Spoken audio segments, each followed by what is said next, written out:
Ставьте левую, двухминутную коробочку с рабочей до 90, 270. Ленточка для перископа. Приветствую всех любителей масштабного моделизма. Сегодня у нас новое видео в разделе мастер-классов, и посвящено оно будет процессу сборки и покраски кабины истребителя Су-27 в 48 масштабе. Сама кабина от фирмы Temp Models и создана специально для базовой модели от Great Wall Hobby.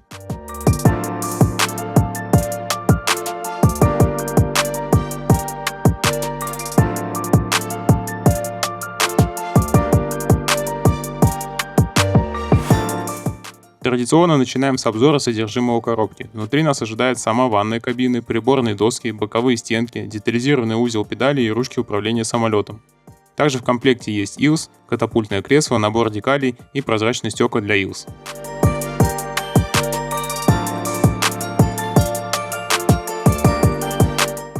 Весь этот набор полностью выполнен методом высокоточной 3D-печати. Детализация здесь просто сумасшедшая. Отлично проработан каждый тумблер, кнопка и рельеф приборов, что позволяет поднять копийность модели на совершенно новый уровень.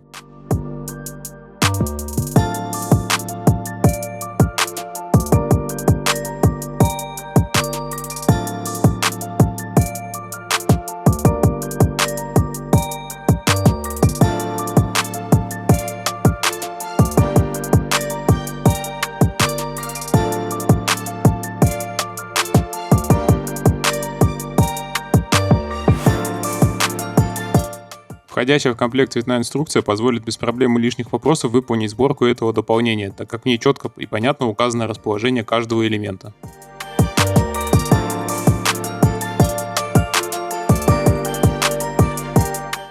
Отдельно хочу подчеркнуть, что эта кабина полностью создана на основе точнейшего 3D-сканирования кабины реального самолета. Наша команда постоянно выезжает на самые разные локации по всей стране в поисках интересующей нас техники, чтобы лично снять цифровые слепки с оригиналов. Именно этот кропотливый подход позволяет нам в дальнейшем создавать для вас бескомпромиссно детальные и копийные дополнения.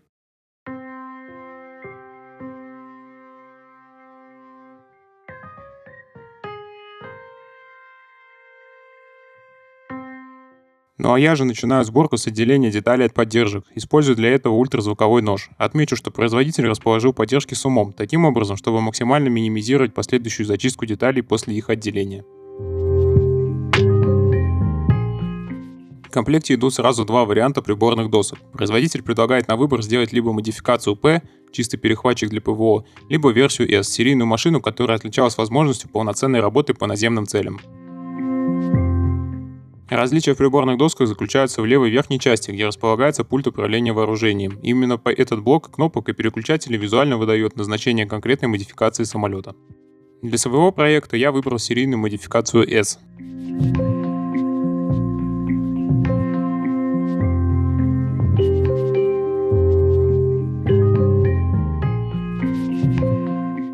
После отделения и зачистки деталей я грунтую их серым грунтом от фирмы 128.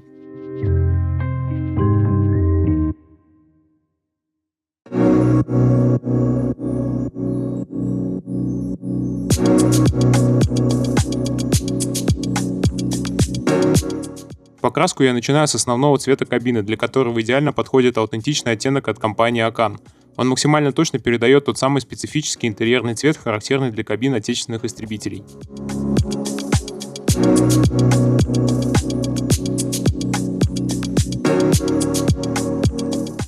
Узел педали и ручку управления самолетом я крашу в светло-серый цвет. Рельсу катапультного кресла можно покрасить как в основной цвет кабины, так и оставить в грунте. Я выбрал второй вариант и оставил ее в грунте, чтобы создать приятный глазу контраст деталей.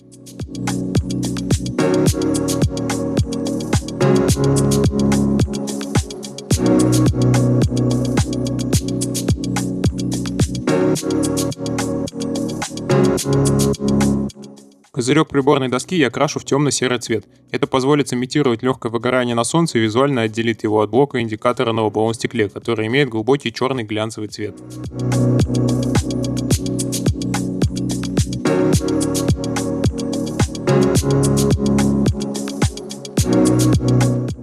Далее с помощью акриловых красок я сымитировал защитную накидку на козырьке приборной доски. В реальности они бывают разных цветов, чаще всего песочного или черного, так что это отличная возможность оживить интерьер. Воздуховоды и обдувы козырька фонаря я также крашу в серый цвет.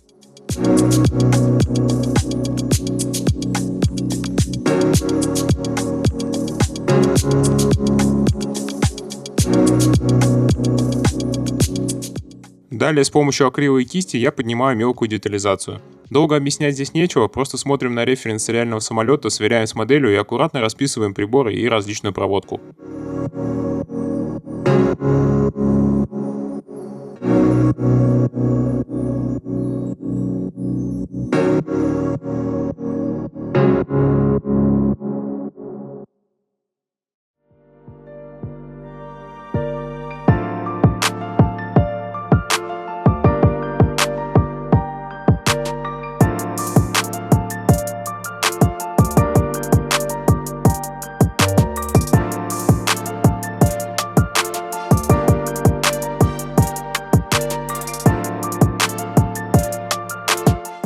На пол кабины я нанес защитный оттенок, предварительно покрыв поверхность металликом и жидкостью для чиппинга, чтобы затем аккуратно воспроизвести реалистичные сколы и потертости до металла.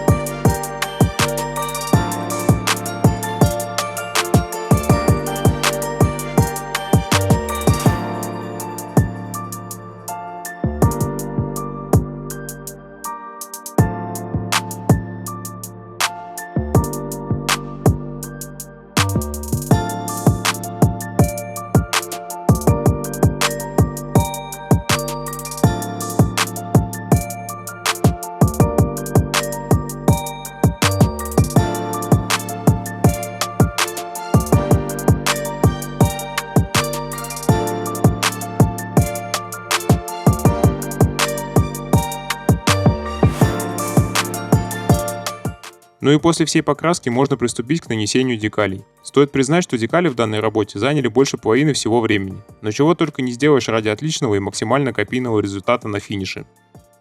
Для приварки я использовал сеттер Softer от Ганза, а также декаликс от фирмы 128.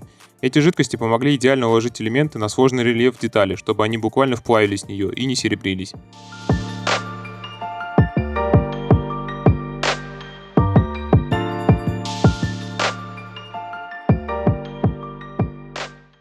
Для удобства позиционирования некоторые из декалей я разрезал на кусочки поменьше. Это позволило гораздо точнее совместить шкалы приборов с напечатанным 3D рельефом.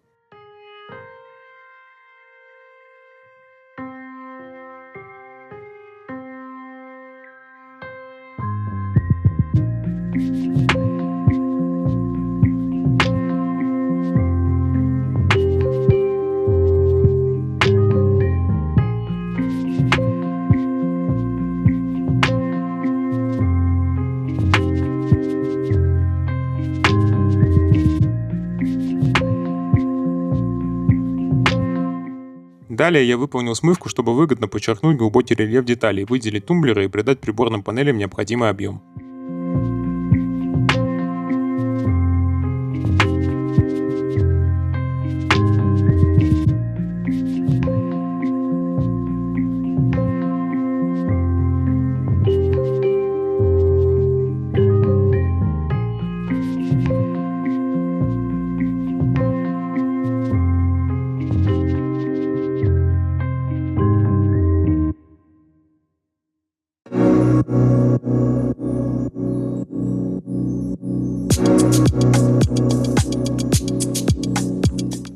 А в шкалы приборов после нанесения финишного матового лака я аккуратно капнул глянцевый лак от AMA. Этот простой прием позволяет идеально сымитировать блики настоящего стекла на приборах. Тонированное стекло ILS и объектив фотоконтрольного прибора я выполнил цветным глянцевым лаком от AMA.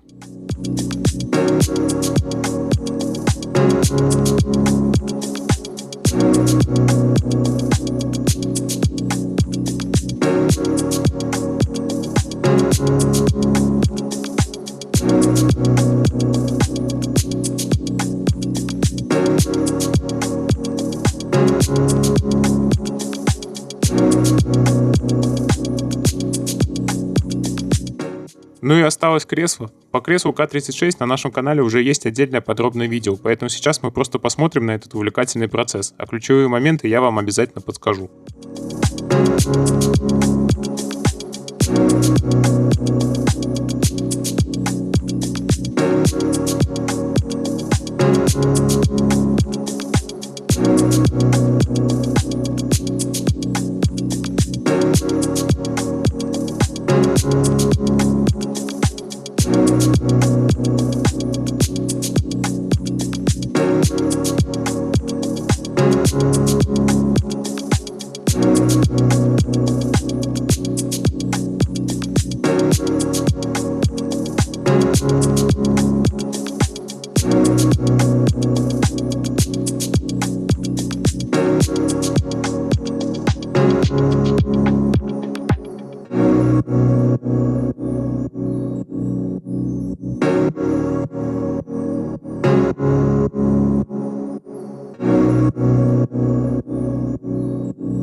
Одним из таких моментов является цвет обивки сидений. На самолете Су-27 она бывает как кожаной черного цвета, так и тканевой зеленого оттенка.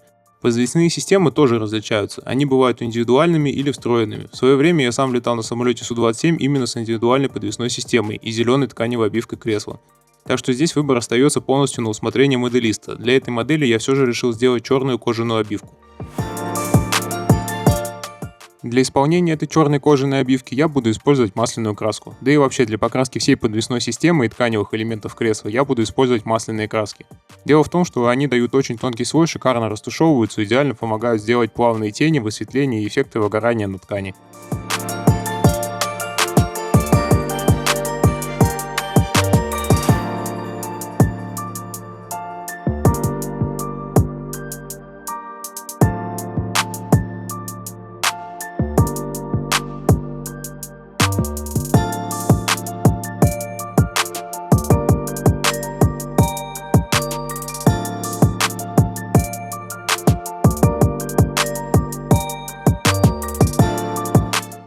На самой сидушке кресла я изобразил специальную подстилку, которую инженерно-технический состав бережно стелит летчику перед посадкой в кабину и перед высадкой из нее. Этот небольшой, но очень живой штрих добавляет модели кастомности и привязки к реальным аэродромным будням.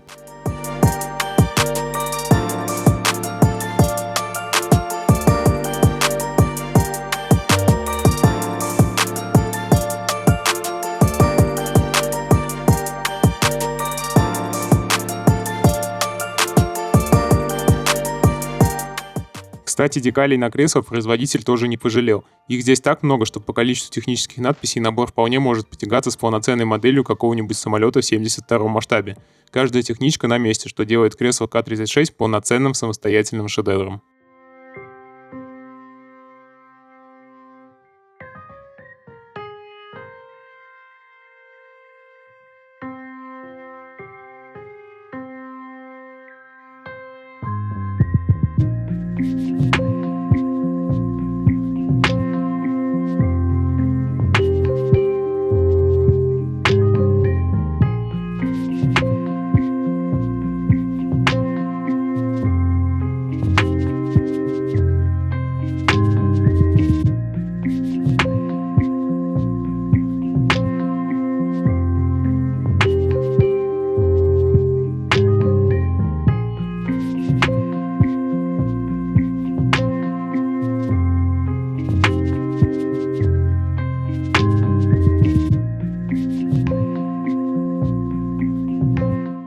На этом работа с креслом окончена, за кадром я собрал все элементы кабины воедино и теперь предлагаю вам оценить этот финальный результат.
Друзья, если вы хотите поднять свои проекты на новый уровень и забыть про скучный пластик, заглядывайте на наш официальный сайт.